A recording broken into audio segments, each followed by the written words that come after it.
Joriy yilning 19-mart kuni yurtboshimiz tomonidan maktabgacha va maktab ta'limi sohasida boshqaruv tizimi samaradorligini oshirishning qo'shimcha chora-tadbirlari to'g'risidagi 51-sonli farmonlarini pedagogik jamoamiz bilan o'zgacha faxr, iftixor, g'urur, mamnuniyat, xursandchilik bilan qabul qildik.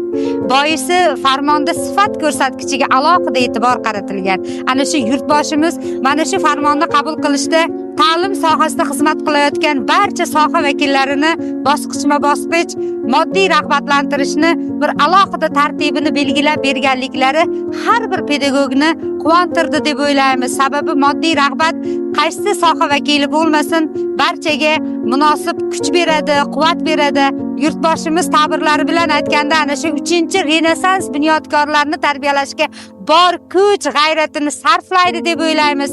Mana shu farmonda joriy yilning 1-sentyabridan boshlab umumta'lim maktab direktorlarini har oylik ish haqlariga 20% dan ustama haqlarini belgilab berilishi, maktabgacha va maktab ta'limi bo'limi rahbarlarini oylik maoshlarini maktab direktor o'rinbosarlari lavozim maoshlariga tenglashtirilishi, ana shu maktabgacha va maktab ta'limi tizimida xizmat qilayotgan bog'chapalarimizni ham kundalik faoliyatlarida ishlarni unumdorligiga xizmat qiladi.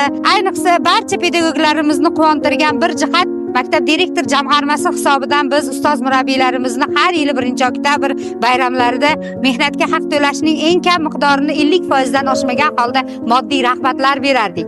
Mana shu 51-sonli farmon bilan mana shu rag'batni joriy yildan boshlab 75% ga olib chiqilishi, yangi 2026-yil 1-yanvardan boshlab umumta'lim maktablarida oila, mahalla, maktab hamkorligini faol yo'lga qo'ygan holda umumta'lim maktablarning barchasida sog'lom ishlash raqobati oshadiki, ana shu kipay ko'rsatkichlari orqali maktab rahbarlarini 10-20% dan ustamalarni berilishi, o'rinbosarlarga 10% dan moddiy rag'batlarni berilishi, bu mana shu bizni barchamizga kundalik hayotimizdan, yurtimizdan, yurtboshimizdan, islohotlardan minnatdor bo'lishga bir unnamoqda.